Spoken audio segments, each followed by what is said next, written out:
Welcome back. Creating a marginalized communities reporting toolkit marks a significant stride towards the overarching objective of fostering inclusive journalism and amplifying the voices of Namibia's marginalized communities. To share more on the Marginalized Communities Reporting Toolkit is Senior Lecturer at the Namibia University of Science and Technology in the Department of Journalism and Media Technology, Dr. Wanja Njuguna. Doctor, good evening and welcome. Thank you, Nina. Thank you so much for being here. Perhaps we'll start with Dr. Njuguna. You can talk to us about the criteria or considerations that were taken into account when developing the Marginalized Communities Reporting Toolkit. This is part of a project, a UNESCO-funded project that was supervised by WITS. There was a call out for projects that you think are important to your country, whichever country you're in, and there were 55 applicants last year. Out of the 55 applicants from 23 countries, there were 10 projects that were chosen out of 6 countries. And Namibia University of Science and Technology was one of them. The others are quite a number. Eswatini, there is Kenya, there is Ghana, and others. So it's part of a project. Mm-hmm. So we, as a team, as a journalism team, we came together and decided what is it we feel really important that needs to be covered by our students to train our students. That's how we came up with the project. Mm-hmm. The idea behind the project is as we are teaching, we teach different courses, and in different courses we are able to put add stuff as things go on. And we've noticed in the last few years there has been a number of reporting that some stories can appear on media, different media, and you see complaints later. Mm-hmm. That's not what we do, that's not what we meant. So we thought, why don't we look at how to train, because our students become journalists. So why don't we look at what we can do to train our students to report better on these various groups, the communities. And that's how we came up with marginalized. We realized that's an area that needs attention. So, should I go on? Talk to us about how you envision journalists utilizing the toolkit to effectively report on issues concerning Namibia's marginalized communities. So one of the things we did, actually, we had our meeting today. We have taken a while to get to this toolkit. And one of the key things that we have done is we had trips to the different regions. We had trips to the San community in Donkabos, and we had a trip to the Opuo to 2 different communities. The process of getting to this is very important because you don't just go there without permission. You need to reach out to the community leaders. And then the idea for us was you can't report on the marginalized by being there for a day or 2. You need to immerse yourself into their culture, into how they live. So we took a week here and took a week on the other side. And together we have 10 students. We have 12 students in the project. And the 6 of us lecturers, we divided ourselves. Some went to Donkabos, and some of those who were in Donkabos also went to Opuo. With our students, first of all, we had a session last year, November, where we called stakeholders. Stakeholders are journalists and people in PR, people who have something to do with the journalists. Right. And we asked them, this is what we want to do.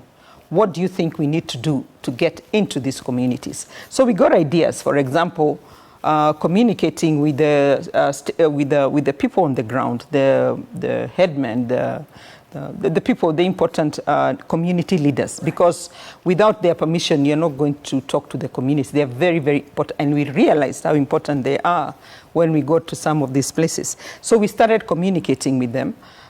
In some of the areas, our university has already been there, like Donkabos, so there's a bit of familiarity. But in the areas we went to in Opuo, we had not, we don't have any presence there. And that was good because they get to see where you already have some presence, even if it's not journalism. there are some structures. Yeah. Now, what do you do where there are no structures? These people don't know you. They have never seen you. So that was part of the training, where you immerse yourself in different types of structures. Then from that meeting, the ideas that we got again together with the students, and we sat down and started looking at, we've looked at different toolkits of different issues, and then we came up with these are the key themes that we need to look at for our particular toolkit. And that is something that must encompass, it must integrate the communities we are going into. So it has been a journey. It's not something we thought about overnight. And finally now we decided to call different stakeholders, but also the same journalism, because it's very important to have journalists as our stakeholders and other people who have relationships with these people. So we called them and we talked about the themes we had already created.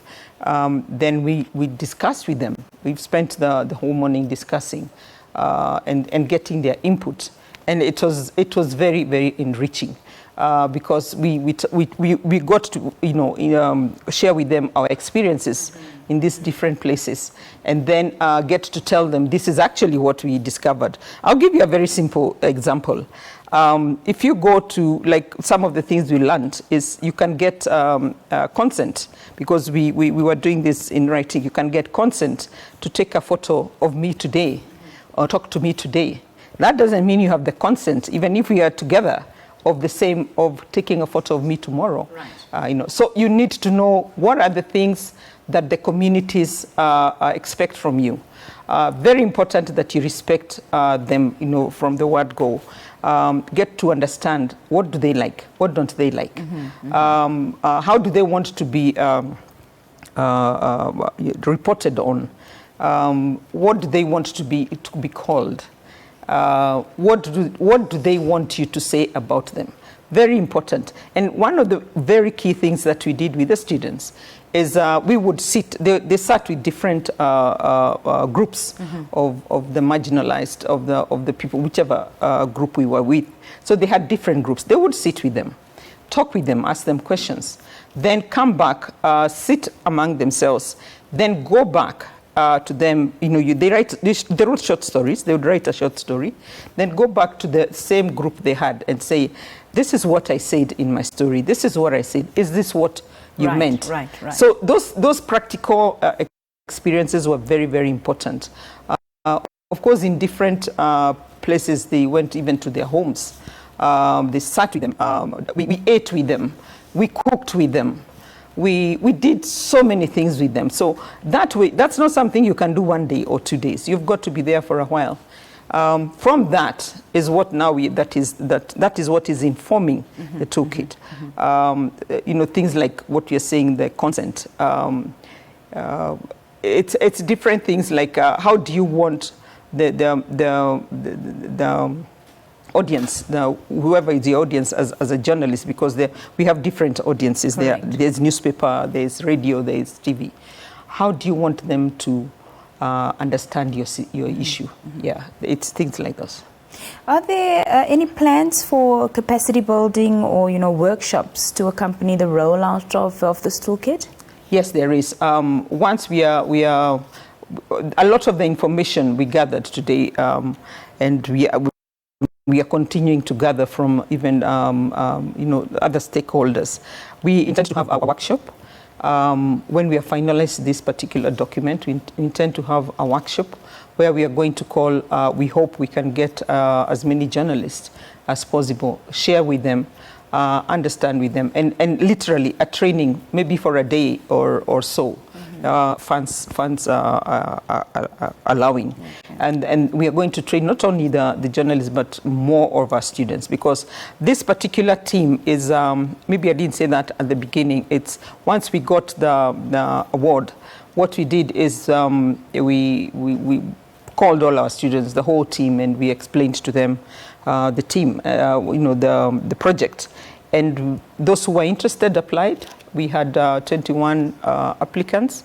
Out of the 21, we narrowed it down to 14, and then 2 had to leave, and we ended up with 12. So the people we have in the project are people who are interested in these matters. Now from that, so they've gone through different trainings, and of course there's now the final. So it's very important, they're part of it. It's very important that we have gone through different stages with them. Even for me, I had not been to these areas before. So it was a great learning experience. I know what to do next time. I know how to deal with, even as I teach now, I know what to say. Right. I know what we can use. I know if I have to do this, who should I ask? So we've been training, and we are going to have a major workshop, we hope, at some point in the not too distant future. Fantastic. Where we can share the toolkit, we can train them and even get more ideas. It's not cut in stone, it is not fixed. It's a continuous thing, but the most important thing is it's a starting point. We believe, like for maybe the last 2 weeks or so, we have seen some stories. Some we understand. Some even among we have a WhatsApp group of the group that we are doing, and you would see a student saying, but this is not what they told us. So we know we have done something right. And they would bring up something else and say, but this is what they said this means.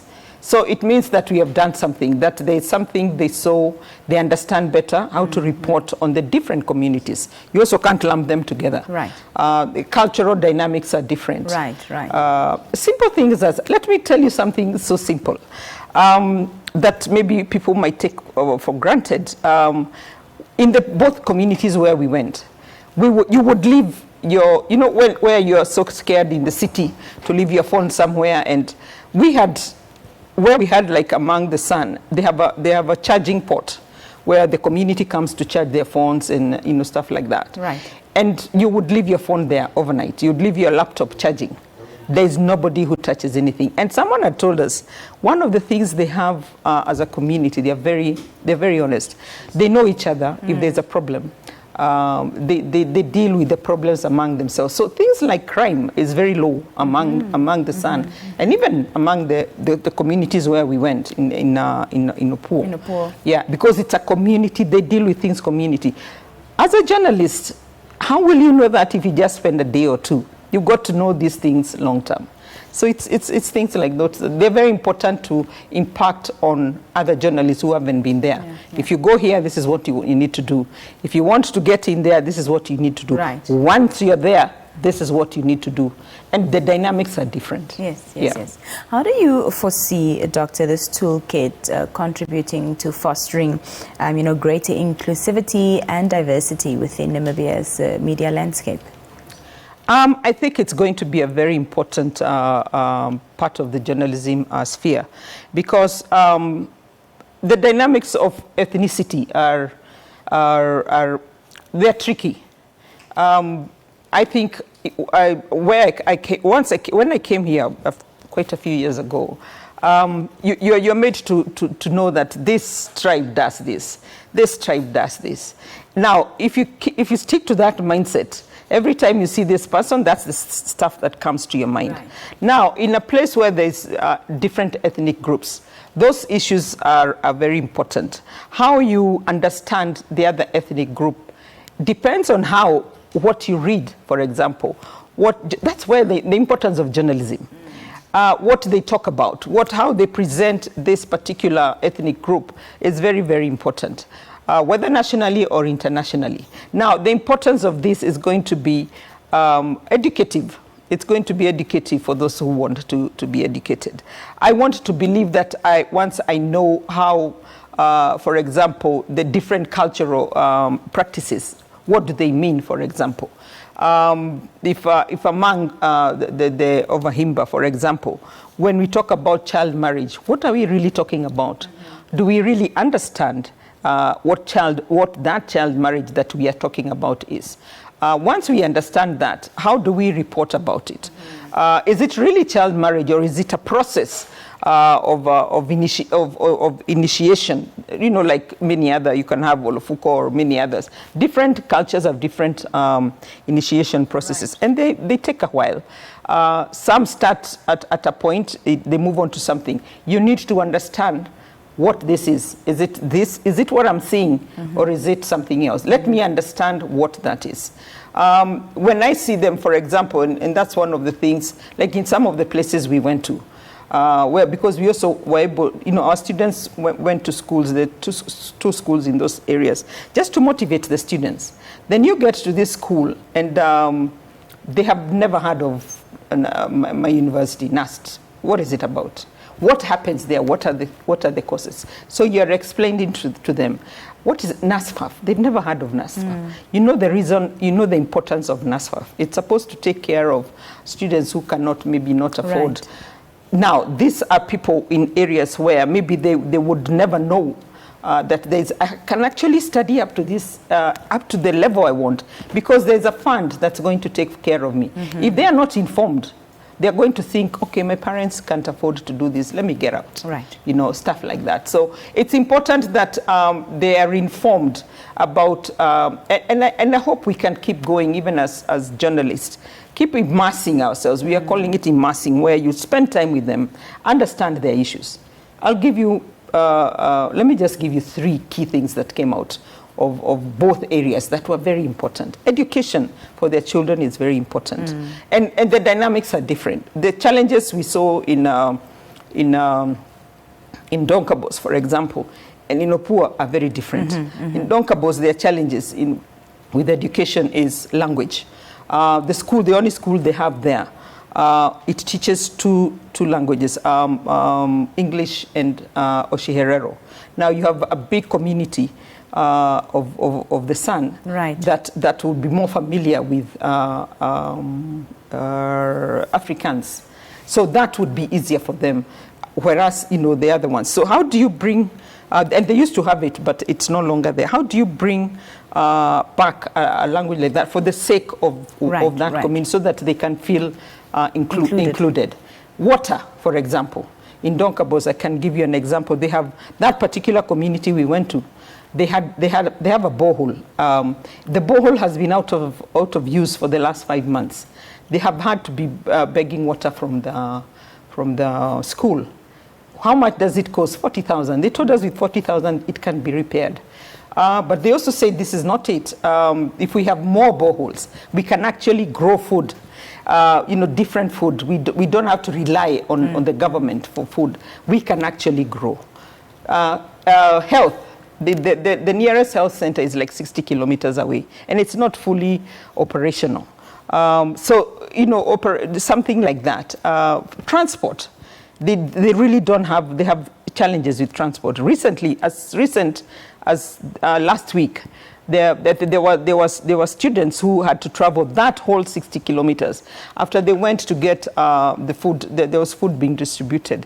After they went there, and the vehicle that they had got spoiled, and it was from the group that went there. Now, these kids had to travel overnight through bushes, places where there are animals, and they were trying to reach out to us, because now we have a communication with them. What can we do? These kids of ours are traveling. You know, we tried a few dynamics. Unfortunately, it was just before independence, and many leaders were not available. So challenges like those. And in contrast, compared to Opua, what are the challenges? Now, in Opua, the same challenges, but different dynamics. In Opua, for example, they also have the same challenges, like health. In fact, health centers are very, very far. Water, the same. Many of them also have boreholes. Some of the boreholes are not functional. The same issue. Healthcare. Another interesting challenge in Opua is network, which we didn't find in Donkabos. There's network. In Opua, network was a problem. There are very few places you would be able to find, and they know the places where there's network. So we were saying, for example, the different communication organizations maybe want to look at issues of network, because if you don't have network, if someone is sick, you actually can't call an ambulance. Right. In fact, we had an incident ourselves as we were traveling, coming back. We had 3 vehicles, and one of them, I think the trailer opened and things started falling out. They couldn't see because of the dust. So the vehicle, we were several kilometers behind. When we got there, we thought there was an accident, only to realize the things that are on the ground are actually our own things from that vehicle. But we couldn't even call them and tell them, stop, right, your trailer is open. Right. And for a long distance, I don't remember, we got to see them maybe after 20 kilometers. So you can imagine what we are talking about. This we experience live. So it's issues of Any network. Educational challenges in Opua? Yeah, the same thing. They said the schools. The only school we saw is very, very far. Mm-hmm. Now, we are talking about a child traveling 4 or 5 kilometers, 6, to get to school. The other challenges, actually, I remember now, is many of them have to stay in hostels. The hostels are not in good condition. Right. And the other challenges that we were told is, I think they pay, per semester, they pay 225 or 255 or so to be in that health. But not many parents can even afford that. So you have, your child is there, but they don't chase them. They still have them. But so the constraints now is in the school. Mm-hmm. They're constrained, and we could see they have challenges. Mm-hmm. So even the food that you can give to this kind of students, what can you really afford, mm-hmm, even as an institution, when the funds are a bit tight? So the hostels, they're not sufficient. The schools are not enough. Maybe there can be more schools.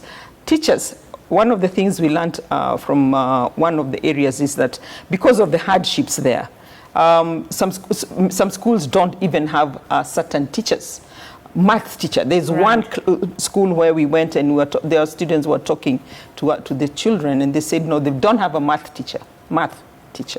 Not because a teacher comes, finds the challenges, and if the challenges are not addressed, we saw housing. Housing was quite difficult. The bottom line, what we are saying is there are many ways of sorting. Their problems are not impossible. They're very possible. But that's where the journalist comes in. Go spend time with these people, understand what are their challenges. From their perspective, the most important thing we are talking about is from their perspective, right, not what we think. Learn what their challenges are, and see how you can address it. And once we write about them, once we report about them, the people concerned need to take action, because trust me, their challenges are not expensive to deal with. It's things that can be resolved, like the water in Donkabos. They said with 40,000, they can actually have the borehole repaired. So the issues, I think there just needs to be some united effort to deal with people who are in areas that are really far off. Their challenges, roads, for example, poor roads are an issue. The other side roads are also an issue. Like the main road that you went to for one place, both places, we actually almost had several accidents. So it's challenging, even with having gone with those vehicles. Dr. Juguna, thank you so much for being here this evening. It was lovely having you with us. Thank you very much. We're going to take a brief break. We'll be right back.